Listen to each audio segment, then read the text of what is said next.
इसमें ये कोई भक्ति नहीं बताइए कि अगरबत्ती और दिया जलाओ से भक्ति हो गई। सबका सम्मान करो, ये भक्ति है। गुरुपद पंकज सेवा तीसरी भक्ति। चौथी भक्ति मम गुणगान, भगवान का गुणगान करो।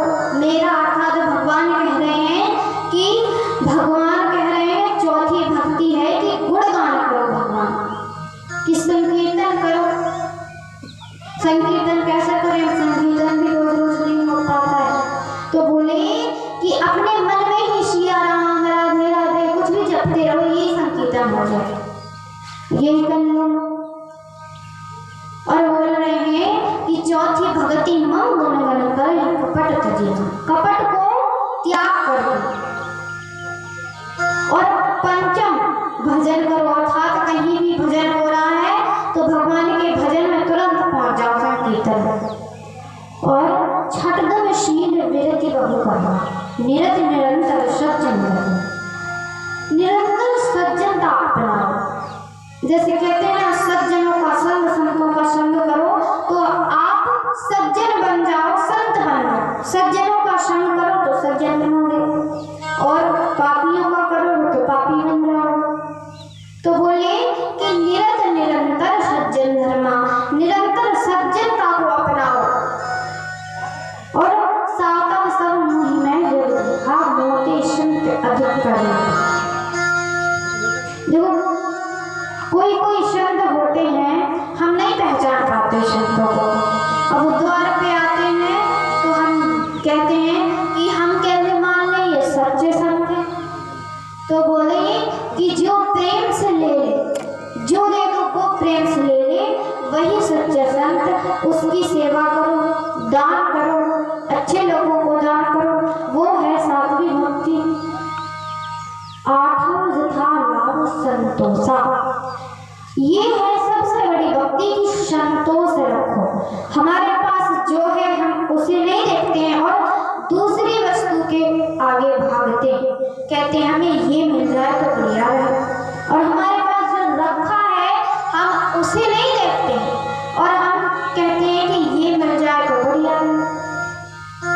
और ये नई क्वालिटी का चला, ये मिल जाए। खासकर मैया लोगों को होती है समस्या कि कुछ भी देखें ये बड़ा सुंदर है, ये बड़ा सुंदर, आपके पास जो है उसमें संतोष नहीं करती है। तो संतोष करना ये भी एक भक्ति है। ये भी भक्ति करोगे तो भी भगवान मिल जाएंगे। और ऐसा भी संतोष कह रहे हैं कि आपके पास सब लड्डू चढ़ा रहे हैं, आपके पास नारियल है, तो कोई में आप हिचकिचा रहे हैं, तो नारियल उसमें भी संतोष करो, भगवान की पूजा में भी संतोष करो, ये भी भक्ति है। नवम सरल सन छड़े बिना मम भरोसे यह शरण।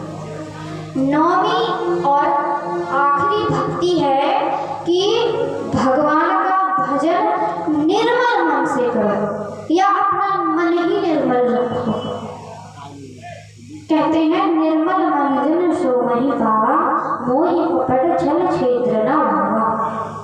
इसमें भगवान ने कहा है कि निर्मल मन रखो। अगर निर्मल मन नहीं रखना आता तो केवल जब तक कथा सुनने आओ तभी तक रख लो, प्रेम से बात कर लो।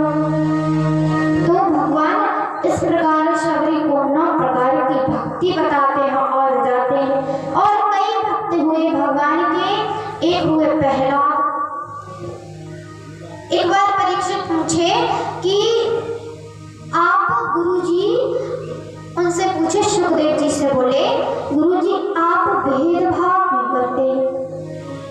परीक्षित जिसको कथा सुनाई, देखो परीक्षित और सुखदेव जी वो हैं जो पहली बार जिसने भागवत का प्रवचन किया था, वो है श्री सुखदेव जी। और राजा परीक्षित का 7 दिन में मोक्ष हो गया था, वो है परीक्षित। तो उन्हें तो सब जानते हैं। परीक्षित ने प्रश्न किया, गुरुदेव भगवान क्यों करते हैं भेदभाव? अब आपको भी लगता होगा भगवान राक्षसों को हरा देते हैं और देवताओं को जिता देते हैं। टीवी में जब देखते होंगे तो महाराज भगवान दैत्यों को मार देते हैं और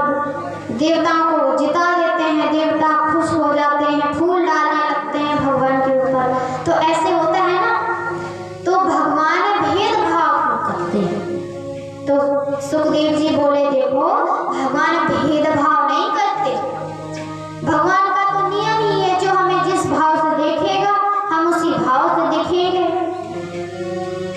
अब एक बार क्या हुआ कि एक मूर्खों के यहाँ भागवत हुई। एक बार एक पंडित जी काशी से लौटे, तो वो लौट रहे थे तो सीताराम सीताराम माला जाप कर रहे थे, और माला जाप कर रहे थे तो वहां ट्रेन में बैठे थे और सीताराम सीताराम कर रहे थे। अब जैसे ही महाराज सीताराम कर रहे थे और ट्रेन से नीचे उतरे, स्टेशन आया तो थोड़ा गाड़ी रुकी तो उतरे महाराज। अब उतरे सो देखे फल लेने, कुछ फलाहार कर लेते हैं, सो हाथ डाले जेब में से नीचे से निकल बोले हमने किया सीताराम, और यहाँ जेबी साफ करके चले गए। कोई सीताराम करने वाला को भी नहीं छोड़ते। वहां के देखो जब हम लोग गंगा स्नान करते हैं और कहते हैं हर हर गंगे, तो ऊपर से हमारे पूर्वज देखते हैं और बड़े प्रसन्न होते हैं, कितना अच्छा काम कर रहा है, हमारे कुल में कितना अच्छा पैदा हुआ। और जो चोरी करते हैं, जो कहते हैं हर हर गंगे, और जो कपड़े वपड़े उठा कर ले जाते हैं और कहते हैं हम कर देंगे तो कपड़े उठा ले जाते हैं, उनके भी पूर्वज देखते हैं और कहते हैं अरे ऐसे कुल में हमारे उत्पन्न हुए हैं। बताओ इतना दुष्ट। कम से कम चोरी करनी है तो तीर्थों में ना करके कहीं और कर लेते, तो ऐसे ऐसे हो रहे हैं। तो काशी से लौटे महाराज, फल वाला थोड़ा सज्जन था, बोला महाराज ऐसे ही ले जाओ। बोले ऐसे ही ले जाए तो टिकट भी नहीं हमारे पास, और टिकट नहीं तो ट्रेन में कहाँ से चढ़ेंगे। तो महाराज फल ले लिए और फलाहार तो कर लिए, लेकिन अब वही नहीं, ट्रेन चली गई।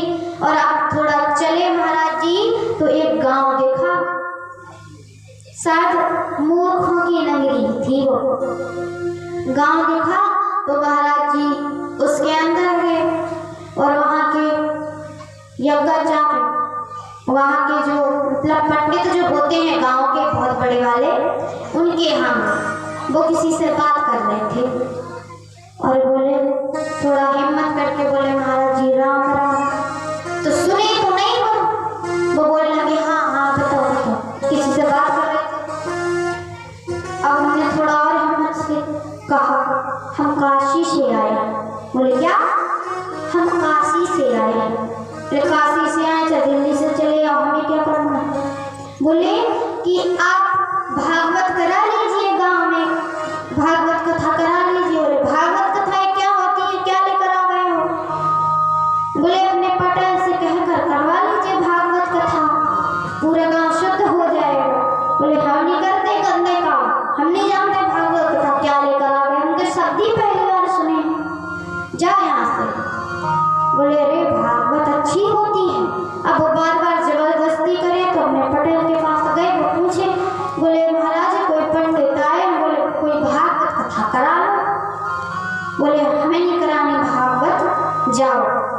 बोले करा लीजिए ना, अच्छा होता है। बोले नहीं कराने पर बोल दिए। बोले पंडित जी बोले कि इनकी वजह से हमें भी डांट खानी पड़ रही है। अब जैसे ही जाने लगे तो उनके बच्चे थे और उन्हें लगा भागवत कोई खेल होता होगा। बोले हमें तो भागवत देखनी है, रोने लगे हमें तो भागवत देखनी है। अब रोने लगे, बोले अरे चुप हो जाओ, भागवत कुछ नहीं होता। बोले हमें तो भागवत देखनी है। अब जिद करने लगे, बोला पंडित कौन क्या भागवत देखा, भागवत क्या होती है। अब मूर्खों की नगरी, सब मूर्ख ही थे, दिखाइए भागवत, बुलाओ क्या होती भागवत। अब जैसे ही गए तो महाराज जी प्रणाम किए और बोले स्नान करने जाने लगे। बोले स्नान तो कर लें। अरे हो गए स्नान। बोले अपवित्र है, होने दो, अपवित्र कुछ नहीं, चलो भागवत दिखा भागवत। और तो महाराज गए पटेल साहब के यहाँ, तो जैसे ही बच्चे देखे बड़े प्रसन्न हो गए, अब भागवत देखेंगे। और भागवत, अब महाराज भागवत की पेटी एक शिला पर रखे और वहां बैठ गए। वहां जो पटेल के 2-4 आदमी बैठे थे वो भी बैठ गए। सोचे चलो देखते हैं भागवत क्या होता है। बच्चे बैठ गए बड़े उत्साह से, और जिस शिला पर वो बैठे थे उस पे जो पटेल जी हैं वो सोते थे। अब पटेल जी भोजन करने चले गए, वो मंगलाचरण शुरू किए और 1 घंटा बीत गया। पटेल जी भोजन करके भी आ गए। अब बोले कब आएगी भागवत, निकली तो है नहीं अभी तक। बोले आ रही है भागवत। तो अब तो पटेल जी उसमें सोते थे, उनकी आदत थी, तो उसमें लेट गए, पंडित जी की गोदी में लेट गए। पंडित जी बोले अरे पटेल साहब क्या कर रहे हो, भागवत हो रही है, सुन लीजिए। पटेल जी की नींद खराब हुई, एक तमाचा मारा। क्या कर रहे हो, हमें सोने दो। अब पंडित को बड़ा क्रोध आया और भागवत पेटी रखी बगल में और पटेल में एक तमाचा जोर से लगा। और बच्चे बोले हाँ भागवत शुरू हो गई, भागवत शुरू हो गई, दूर हो जाओ, भागवत शुरू हो गई। सभी बड़े प्रसन्न हो रहे हैं, भागवत शुरू हो गई, अब देखेंगे। पंडित जी एक तमाचा मारे और पटेल नीचे गिर गए। अब वहाँ जो मतलब कोई खेल दिखाने आते हैं तो कुछ बनाया जाता है अनाज रखने के लिए, अनाज रखने के लिए गेहूं दाना, तो उसी पे गिरे और वो ये छाती पे चढ़ गया और उसमें एक मुक्का मारे और बोले दूर रहो, भागवत शुरू हो गई। सभी बोले कोई नहाया नहीं, आप पवित्र हैं, सब दूर हो जाओ, भागवत शुरू हो गई। बच्चे बड़े खुश हो, भागवत है, अरे भागवत कितनी अच्छी भागवत है। एक बोला अरे पंडित जी के शरीर में भागवत भरी है ना। बोला हाँ दूर हो जाओ, भागवत हो रही है, बोल में दे। और ऐसे ही करके पंडित जी अपने घर चले गए, पाँव पड़ दिए, बोले हमें नहीं करनी भागवत। तो ऐसे ऐसे भगवान के भजन जाने कहाँ कहाँ नहीं होते हैं, कहीं कहीं से भी भगवान के भजन हो जाते हैं। तो बोल रहे हैं भगवान की पंचम भजन वेद प्रकाशा, कैसे भी भगवान भजन करो बस। और अब प्रहलाद जी की बात आती है। बोले प्रहलाद जी कौन थे, तो कहने लगे कि प्रहलाद जी भी राक्षस के पुत्र थे। देखो हिरण्यकशिपु जो था वो राक्षस की जाति से था और वो हिरण्यकशिपु जो है प्रहलाद जी का पिता था। तो सुखदेव जी बोले देखो परीक्षित, भगवान भावना के बदले आप जिस भाव से देखोगे वैसे ही भगवान देखेंगे। आप देखो कि भगवान एक माँ भी बन सकते, भगवान देखो कि भगवान माँ के रूप में देखो माँ भी बन जाएंगे और पिता के रूप में देखो वो पिता बन जाएंगे। गोपियों ने प्रेम से भजा तो उन्हें प्रेम में दिखाई दिए।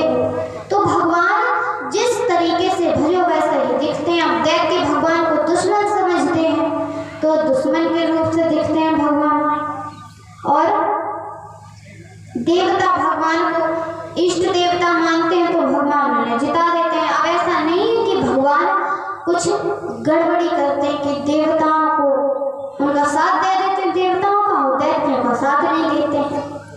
तो फिर प्रहलाद जी भी दैत्य कुल के थे, उनको भी तो भगवान ने बचाया, भगवान का वो भजन करते थे, भगवान में मन लगाते थे, और दैत्य तो मन नहीं लगाते हैं।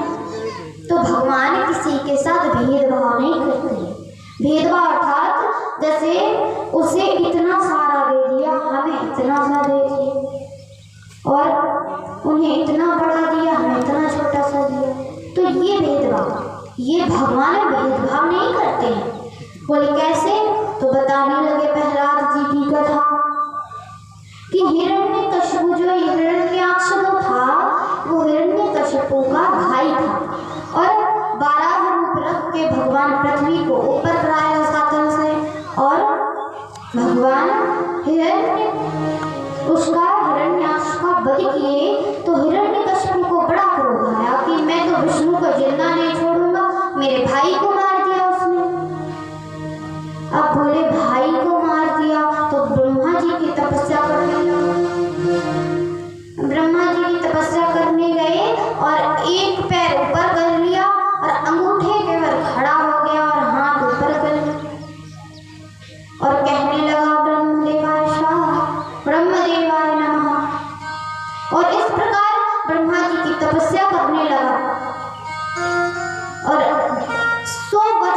तपस्या की। तो ब्रह्मा जी प्रसन्न हुए और आए और बोले बेटा वरदान मांगो। तो हिरण्याक्ष के बल्ला लेने आया था वो, तो उसके मन में अपने भाई ही भरा था। बोला कि आप मुझे अमर कर दीजिए ताकि मैं विष्णु को मार सकूं। और अमर करने की बात आ गई, बोले अमर कर दीजिए। तो ब्रह्मा जी बोले देखो बेटा, अमर तो हम खुद भी नहीं है, तो आपको कैसे करेंगे, क्योंकि कौन है जग में जिसे मरना नहीं पड़ता, सबको मरना पड़ता है एक ना एक दिन। इसीलिए आप एक काम करो और कुछ मांग लो। तो बोले तो एक काम करो, अब तो बहुत सारे वरदान मांग लिए। बोला ना नीचे मरूं, ना ऊपर मरूं, ना अंदर मरूं, ना बाहर मरूं, ना नर से मरूं, ना नारी से मरूं, ना अस्त्र से मरूं, ना शस्त्र से मरूं, ना दिन में मरूं, ना रात में मरूं। आपकी सृष्टि बनाई हुई मैं किसी से ना मरूं, और 12 महीनों में कभी ना मरूं।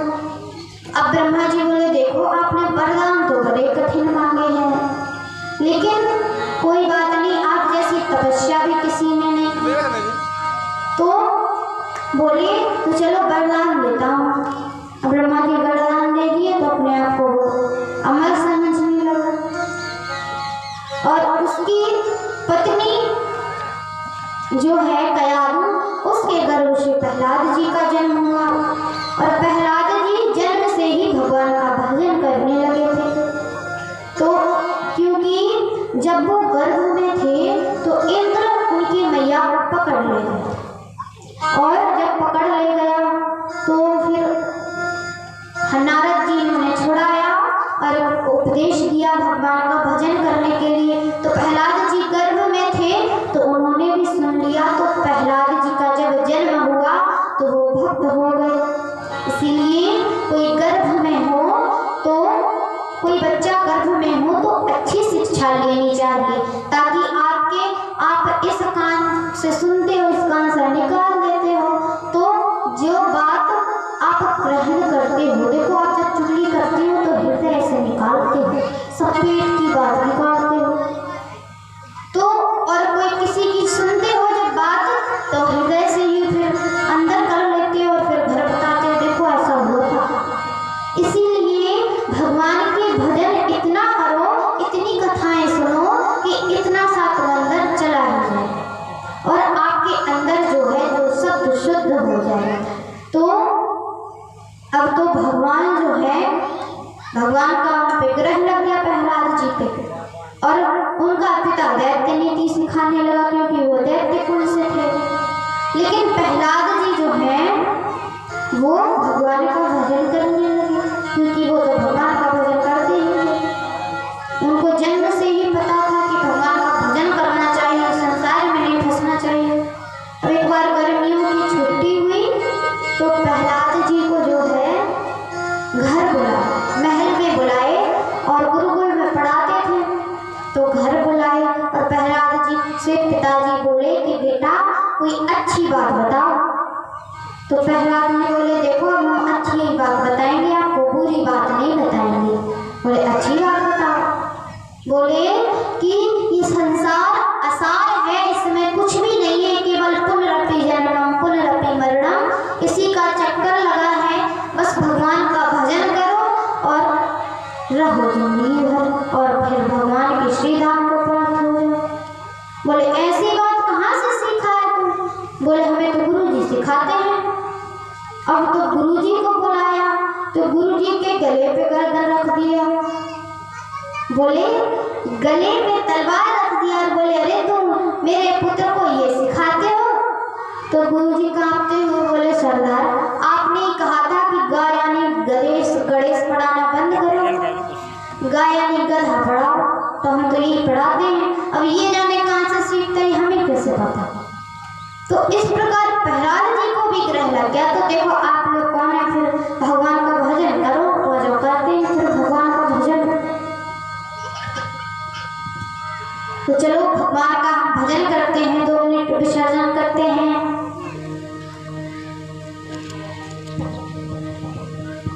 श्री कृष्ण